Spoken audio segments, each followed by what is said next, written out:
प्राण विज्ञान अध्याय 2। प्राण सूक्त का इतिहास, ऋषि देवता, छंद और वैदिक पृष्ठभूमि। यद वेदाः प्राण वदन्ति तद जीवनस्य रहस्यम वदन्ति। जब वेद प्राण की बात करते हैं तब वे केवल श्वास नहीं बल्कि संपूर्ण जीवन के रहस्य की बात करते हैं। नमस्कार दोस्तों, हम हैं आपके होस्ट दोस्त रुद्रावी सिंह। आप देख रहे हैं रिहास प्राण विज्ञान के सीरीज में अध्याय 2। अथर्ववेद में प्राण सूक्त का स्थान क्या है? तो प्राण सूक्त अथर्ववेद के कांड 11 सूक्त 4 में स्थित है। इस सूक्त में 26 मंत्र हैं। यह संपूर्ण सूक्त प्राण की महिमा, उसकी सर्वव्यापकता और उसके आध्यात्मिक स्वरूप का वर्णन करता है। यदि ऋग्वेद में प्रकृति की स्तुति अधिक है तो यजुर्वेद में यज्ञ की व्यवस्था, सामवेद में उपासना की मधुरता, तो अथर्ववेद में जीवन, स्वास्थ्य, मन, औषधि, रक्षा और आध्यात्मिक अनुभवों का अद्भुत समन्वय मिलता है। इसी कारण प्राण सूक्त केवल दार्शनिक पाठ नहीं बल्कि जीवन विज्ञान का वैदिक उद्घोष है। अथर्ववेद का स्वरूप। चारों वेदों में अथर्ववेद का स्थान विशिष्ट है। यह केवल यज्ञ विधि का ग्रंथ नहीं बल्कि स्वास्थ्य का विज्ञान, औषधियों का ज्ञान, मनोविज्ञान, गृहस्थ जीवन, राज्य व्यवस्था, आध्यात्मिक साधना तथा ब्रह्म विद्या, इन सभी विषयों का समन्वित ग्रंथ है। प्राण सूक्त इसी व्यापक दृष्टि का प्रतिनिधि है। इस सूक्त के ऋषि वैदिक परंपरा में प्रत्येक सूक्त किसी ऋषि के दिव्य अनुभूति ज्ञान का प्रकाशन माना जाता है। ऋषि का अर्थ लेखक नहीं बल्कि वह दृष्टा है जिसने सत्य का साक्षात्कार किया। प्राण सूक्त के संबंध में विभिन्न वैदिक अनुक्रमणियों और परंपराओं में कुछ मतभेद मिलते हैं। इसलिए यदि इस ग्रंथ में किसी विशिष्ट ऋषि का उल्लेख किया जाए तो उसके स्रोत का स्पष्ट उल्लेख करना उचित होगा। इस पुस्तक में हमारा मुख्य ध्यान सूक्त के दार्शनिक और साधना पक्ष पर रहेगा। अब आइए शुरू करते हैं। देवता प्राण। अधिकांश वैदिक सूक्तों के देवता अग्नि, इंद्र, वरुण, मित्र या सूर्य या उषा होते हैं, किंतु इस सूक्त का देवता स्वयं प्राण है। यह अत्यंत महत्वपूर्ण तथ्य है।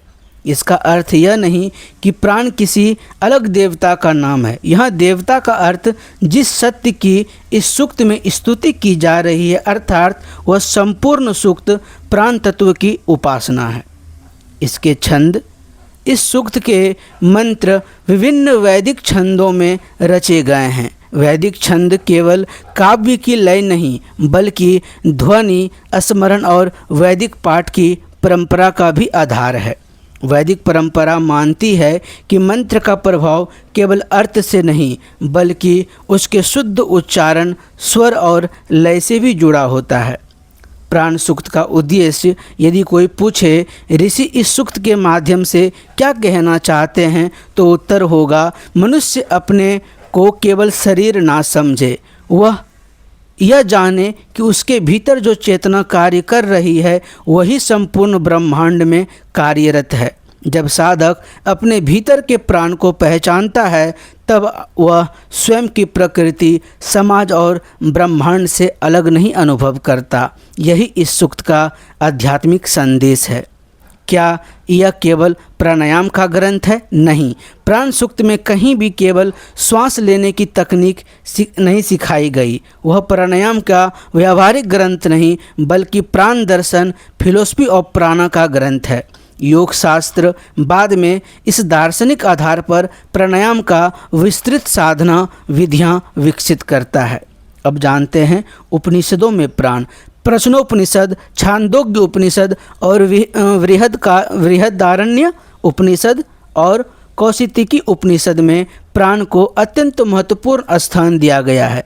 विशेष रूप से प्रश्नोपनिषद में एक प्रसिद्ध प्रसंग आता है जहां इंद्रियां यह विवाद करती हैं कि उनमें श्रेष्ठ कौन है। तब प्राण शरीर के बाहर जाने लगता है, तब सभी इंद्रियां भी निर्बल होने लगती है। इससे स्पष्ट होता है कि प्राण ही सबका आधार है। इस प्रसंग अथर्ववेद के प्राण सूक्त की भावना के अत्यंत निकट है। भगवत गीता का प्राण। भगवत गीता में भी प्राण के अनेक स्थानों पर उल्लेख है। प्राण और अपान का संतुलन, योग में श्वास का महत्व, यज्ञ रूप प्राणायाम तथा परमात्मा द्वारा सभी प्राणियों का धारण पोषण। इससे स्पष्ट है कि वेद, उपनिषद और गीता तीनों में प्राण की अवधारणा एक गहरी आध्यात्मिकता निरंतर रखती है। इतिहास के दृष्टिकोण से हमारे अध्ययन के अनुसार प्राण सूक्त को केवल धार्मिक स्तुति का रूप में नहीं बल्कि कॉन्शसनेस इकोलॉजी, चेतना का पारिस्थितिक तंत्र के रूप में पढ़ा जा सकता है। इस दृष्टि में मनुष्य का प्राण पृथ्वी की जीवन शक्ति, वनस्पतियों का विकास, वर्षा, सूर्य, चंद्रमा और जीवन चक्र एक दूसरे से जुड़े हुए हैं। यह आधुनिक विज्ञान का स्थापित निष्कर्ष नहीं बल्कि वैदिक अवधारणाओं का आधारित इतिहास की व्याख्यात्मक शोध दृष्टि है। अध्याय 2 का सार। प्राण सूक्त अथर्ववेद का एक अत्यंत महत्वपूर्ण दार्शनिक सूक्त है। इसका उद्देश्य केवल प्राण की स्तुति करना नहीं बल्कि साधक को यह अनुभव कराना है कि जीवन में प्रत्येक धड़कन यानी जीवन की प्रत्येक धड़कन, प्रकृति की प्रत्येक गति और चेतना का प्रत्येक स्पंदन उसी सार्वभौमिक प्राण से जुड़ा हुआ है। यह सूक्त हमें बाहरी जगत से अधिक अपने भीतर के प्राण को पहचानने का निमंत्रण देता है। रियाज की ओर से प्रतिदिन रात्रि में मैनिफेस्टेशन सेशंस आयोजित किया जा रहा है, जिसके अंतर्गत हम अपने प्राण के ऊपर कार्य करते हैं, अपने ब्रेथ के ऊपर कार्य करते हैं, साथ ही साथ हम मैनिफेस्टेशंस की यात्रा में आगे बढ़ रहे हैं। यह विषय वस्तु जिस विषय वस्तु पर वीडियो बनाया जा रहा है, यहाँ पर जानकारी आधारित वीडियो होगा, लेकिन यदि आप इसका प्रैक्टिकल सेशंस को अनुभव करना चाहते हैं, प्रैक्टिकल अनुभव करना चाहते हैं, तो उसके लिए आपको हमारे लाइव सत्र से जुड़ना होगा। इसी के साथ मिलते हैं अगली वीडियो में। तब तक हंसते रहिए, मुस्कुराते रहिए, गदगदाते रहिए। ओम नमो नारायण, नमः चंडिकाय ओम।